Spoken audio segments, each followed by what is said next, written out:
What's being serious? Really serious. Uh, it is important to understand and realize being serious. It's not about why so serious. It's about understanding the real intensity of being serious. It is like this. One evening, Jason, a middle-aged man with a stern expression, was sitting in his favorite couch, flipping through a photo album. His teenage daughter Emma enters the room and notices his serious demeanor, and says, "Dad, why do you always seem so serious?" Life, Emma. Life is serious business. Just like being in an intensive care unit. "What do you mean, Dad? Why ICU?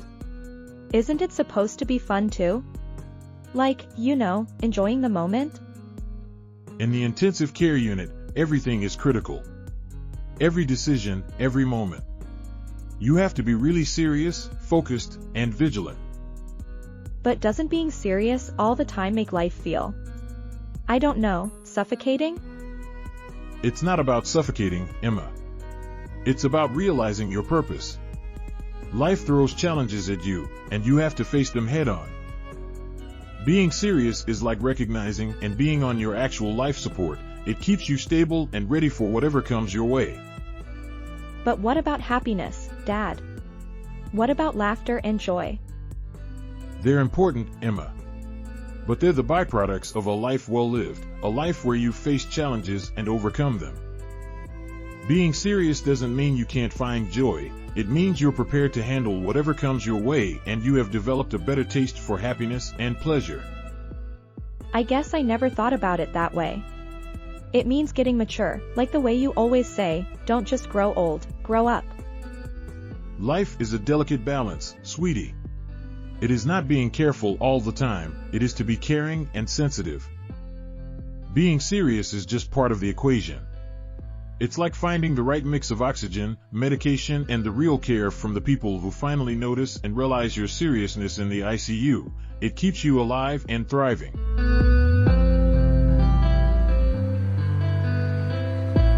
So this is being serious, and this is when everybody starts taking notice, and everybody is desperate, and everybody gathers around you.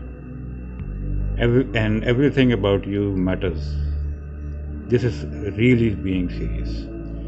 Do you know the difference between acting and being one? The difference between an acting prime minister and the real prime minister?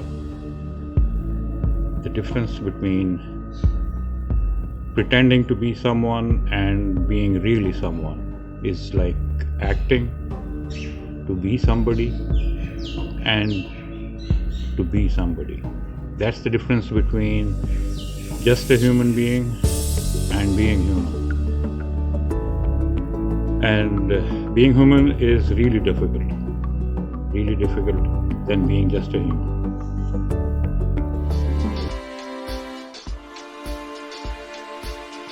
There is a big difference between acting and being in a responsible position. Let me tell you a story about the essence of being. In a humble room adorned with simple yet elegant decor, a man, earnest and curious, sitting across from the serene Sufi, seeking wisdom, once said, "Babaji, I want to learn the secrets behind your miraculous abilities.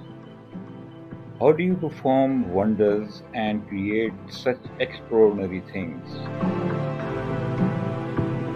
The great saint, adorned in humble attire, smiled warmly at the man's enthusiasm and said, "My dear seeker, you wish to understand the mysteries of the world, but first you must heed one crucial principle." The man said enthusiastically, "Of course, Babaji, I am willing to do anything to learn." "Then promise me one thing, never fall into the trap of acting," said the Sufi reassuringly. The man confused. "Acting, Babaji?" "Indeed," the Sufi explained. "Many aspire to be something they are not. They Act like lovers, good people, leaders, or professionals, but true wonders occur when you become what you see without pretense. The man bewildered. So you mean I shouldn't pretend to be what I want to become? The Sufi continued patiently. Precisely. Don't merely act like a lover. Embody love. Don't pretend to be a good person. Be goodness personified. The difference between acting as a head of state and being one is monumental. So is being human and just another human being. The man nodded, contemplating the profound simplicity of the Sufi's words. So it's like the difference between a performer playing a role and a person living that role, he said. Indeed, the great Sufi said, life's magic lies in living authentically, not in theatrical displays. Embrace the essence of what you aspire to be. Thank you, Babaji. Your wisdom transcends mere words, said the man, filled with realization. Smiling warmly, the Sufi said more. Remember, my dear seeker, the universe conspires with those who earnestly embody their desires. It's not about acting the part, it's about becoming the essence of that which you seek. The man bowed with gratitude, taking with him the Sufi's profound teachings.